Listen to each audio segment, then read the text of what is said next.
Hey guys, and welcome back to my channel. Today I'm going to talk about all my tattoos. They asked if I could tell my story about all my tattoos, so I'm gonna try and remember the timeline of all of them and what they mean to me. Some of my tattoos don't even have really significant meaning, but I will talk about all my tattoos. And then I will go through a Q&A from some questions that people left for me to answer. So that will be pretty much the entire vlog today. Okay, so my very first tattoo is the one on my arm. I will show you that. It is this one right here. And this was the one that I really wanted when I turned 18. So I designed this, but my tattoo artist actually made it a lot better than my vision. So this is my first one. It's music. I've always been into music. Makes you feel certain ways. You can put a song that you really love and just it can change your whole attitude. When I was younger, I played the clarinet. I've tried teaching myself the violin, didn't actually realize how hard it is. So I'm hoping one day I will pick it back up, get somebody to teach me how to properly play the violin. So a lot of my tattoos are music related or flowers. I really love lilies. So this is why I have a lily. And then my next tattoo was my elephant. Let's see here. It's the elephant. I got the other pieces wrapped around it afterward. Elephants really signify family and sticking around with each other. Elephants never leave each other. Doesn't matter if one is injured or pregnant or dying, like they stay with each other till death. So after that, I got this queen on my arm. She actually didn't have the stained glass around her. I got her from a band called Manchester Orchestra. They had a jacket. The queen was around the time when I got the tattoo. It was a really hard time in my life. I had a lot of things going on and changes. And with her holding up her sword, it represents strength and protection and fighting through difficult times, that no matter what, you can be strong enough to handle anything. So after I got the stained glass and the heart underneath is mosaic so that it kind of blends in with the stained glass. And then of course my most recent tattoo is the butterfly with flowers. The artist, Ty, he actually did a really great job as far as, like, of course the detail, but just getting the style to match the top part because I wanted to look like a full sleeve. The top part was done like I think 2 years ago, so of course, you know, there's gonna be a little bit of color contrast and differences, but the butterfly is to resemble my grandma who passed away years ago.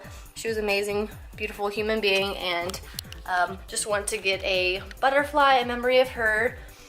I just have so many great memories of my grandma, and just the cinnamon roll she would always make, and every time we went over, we'd have like ham, mashed potatoes, and corn. She'd make homemade cookies, and I don't know, it's just the random memories at her house.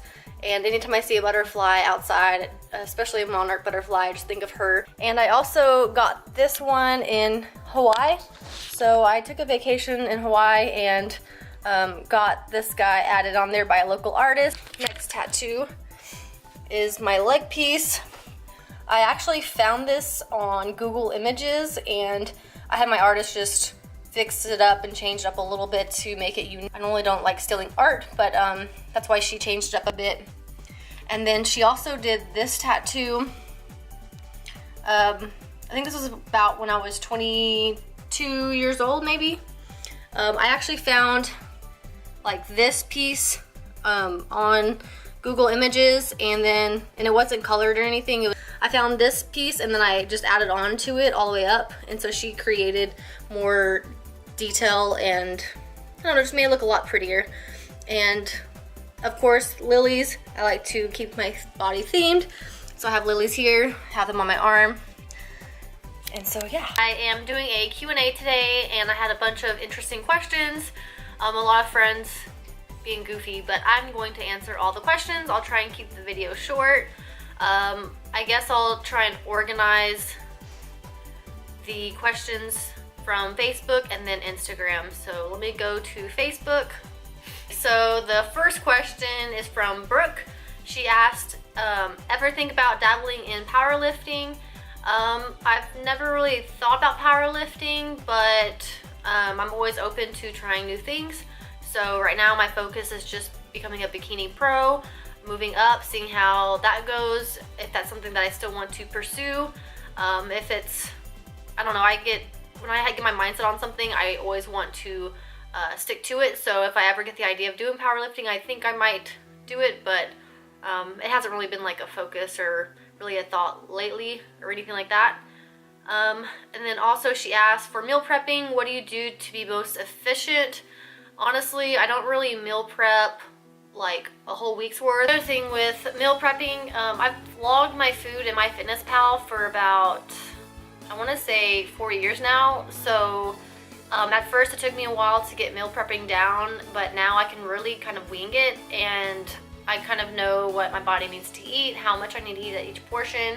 So if I don't meal prep, I know I pretty much eat the same food. So I'll eat the same breakfast, the same breakfast when I am at home, but then when I go to work, a couple hours into work, I'll have another breakfast, and then several hours later, I'll have a lunch.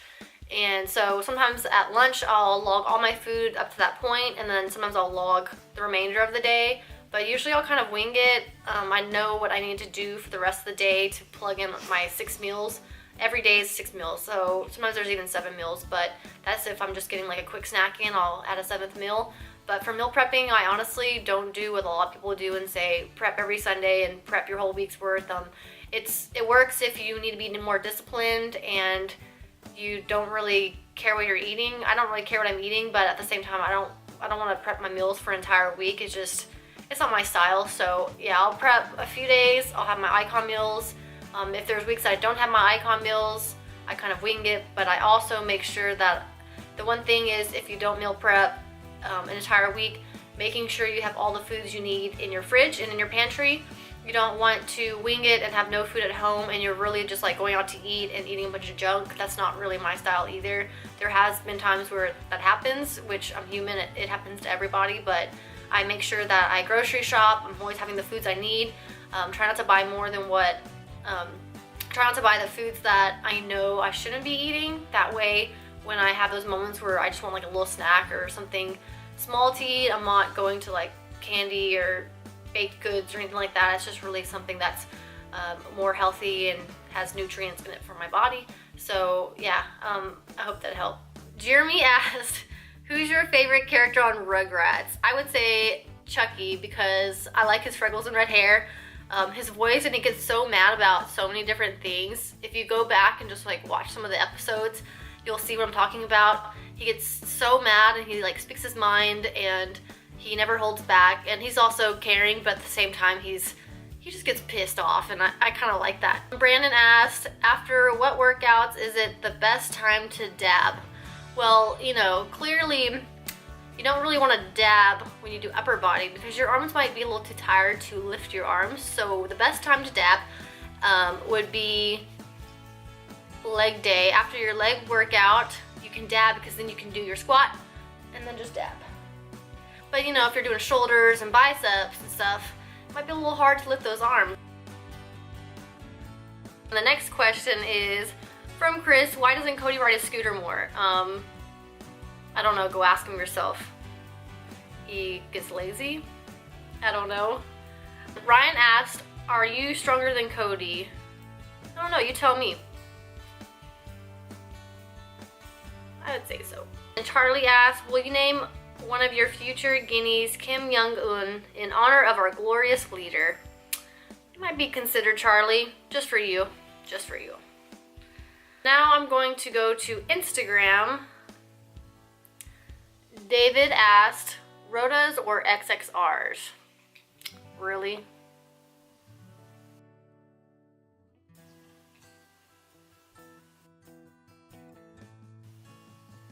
Amy asked, what's your favorite flavor of level 1 and favorite muscle group to train? So my favorite flavor of level 1, which is a first form protein powder, it's a slow digesting protein powder that is used for a meal replacement, slow digesting. It's super delicious, really great to use when you're getting a sweet tooth craving or when you can't get to a whole food. I would say right now my favorite flavor of level 1 would be the cinnamon cookie batter, mainly because I like to use that in making my late night ice cream recipe, Also, I like to use it when making my protein waffle, and it just has a good, nice, smooth taste. It's really refreshing. I would say my second favorite flavor though would be the strawberry flavor, because I like to use that when making like a meal replacement smoothie, like when I add bananas, peanut butter, some almond milk, and ice and stuff like that. The cinnamon cookie batter isn't as good in a smoothie, that like my preference, but if I do, even just adding a little bit of almond milk and peanut butter with the cinnamon cookie batter, that's amazing too. So yeah, my favorite flavor is cinnamon cookie batter. And then what is my favorite muscle group to train? I would say shoulders, because I noticed that a little over a year ago I started training shoulders, and I love that it really builds definition in your whole arm. And even like if you have your arms next to your side, just having that shoulder cap, it really frames your body more, and I don't know, it just, shoulders look amazing. Like the way that shoulders really like define your total arms. Like you can train biceps and triceps, but the shoulders like really give the total package for your arms, and really just, I don't know, like shape out your arms. I just love the way that they look. Amy asked, what's your favorite music to pump to? So I actually have like a really goofy playlist. I use Pandora, and I have a Juicy J radio station, and there was a couple songs that popped up on it that was like instrumental, like somewhat dubstep, and I liked some of the songs that were playing. So right now it's all this rap music, but then there's also a bunch of like instrumental dubstep and like somewhat trance music, trap music, whatever you want to call it. But it gets me pumped because it's not like one type of music.